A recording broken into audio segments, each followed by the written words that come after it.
This is going to be about time and writing for money. Once a week on Sunday, I wind two clocks in our home. I am maybe not the keeper of time, but the keeper of those two clocks. I think they put me in a relation to time that is somewhat special. I like to think about time, the past and the future, and the present, which is an unimaginable moment of no duration, an ever-moving instant of instantaneous being in which we will live our entire existence. And I like to try to think about infinity, time with no beginning and no end, just pure time forever. It's a lot to think about for a little old clock winder. I did some waiting lately during which I thought about time. And I also read a book while I was waiting entitled Hourglass by a lady writer with credits in all the most prestigious publications, as well as being the author of several books. She thought a lot about time and the different versions of herself she has been along the way to her present being. This is not original to her. People have been thinking about the 7 ages of man, as well as life's passages, for a long time. I tend to see myself as a continuous being who can change from time to time and from moment to moment, but is always the one person, the individual, me. She refers to her husband as M. Why? I don't know. Her son gets a full name. Anyone who cared could look up the husband's name. I didn't care to do that. M's fine with me. I could tell from her book, a memoir, that she is not like me in many ways. For example, she had a dream, was unsure about what it meant, talked it over with a friend who suggested that she call a man who specializes in Jungian analysis and imagery. Seriously. She had that conversation and took notes. Initiations are in some way like death, she wrote. Initiations are disorienting. Not just to fuck with you, but to reorient you. Her dream, by the way, was about carpenter bees. Another friend, a Buddhist teacher, has a saying, "It isn't what I wanted, but it's what I've got." She approves of that, considers it a bit of wisdom.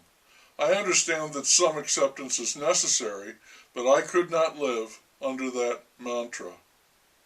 She thinks about life as the stumbles and falls, the lapses of judgment, the near misses, the could have beens. I've become convinced, she wrote, that our lives are shaped less by the mistakes we make than when we make them. There is less elasticity now. I agree with that, but I also think that a person's capacity to absorb a mistake increases as they get older. Probably because an older person has made so many mistakes that one more isn't surprising, isn't going to tip the cart. She and her husband are both writers. They sometimes work as a team, always professionally, for money. Samuel Johnson famously wrote that no man but a blockhead ever wrote except for money. Yet this path has its drawbacks, its snags, its pitfalls, summarized by this tale she heard on PBS called The Almost Guy. The screenwriter had enjoyed a quick and unusual ascent when he first arrived on the scene.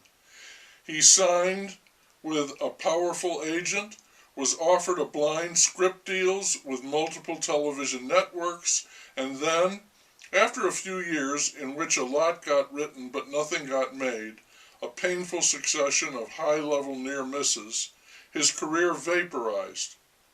The life of a professional writer is a life filled with what a pal of mine used to call arousal without fulfillment, a real scorcher. She writes, M's manager calls. The pilot is genius. The famous comedian's schedule has opened up. Financing is imminent. M is not so interested in the praise.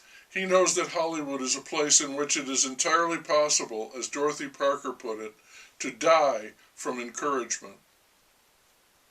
She writes, "Between us, Em and I have taken on a lot of jobs. Screenwriting, journalism, television writing, book reviewing, freelance editing, ghost writing, corporate writing, teaching, leading retreats, and public speaking. Together, we wrote an adaptation of Oscar Wilde's The Happy Prince for an animated HBO series. We were hired to write an adaptation of my first memoir for a young movie star that landed us on the front page of The Hollywood Reporter. As a team, we have taken lots of meetings about lots of projects with lots of people who always appear to be very excited. There were some early years when we would fly home dreaming of building a swimming pool. There were some years we took our little boy to resorts in warm places. There were some years things worked out. Other years things didn't. We didn't know that yes, in Hollywood parlance, means maybe at best. Use that war reporter shit, M's manager recently told him. Man, I could sell the hell out of that. It turns out that writing for money can turn you, even the best you in the business, a guy like William Faulkner, into a blockhead. A blockhead is the guy in a carnival who drives nails into his skull.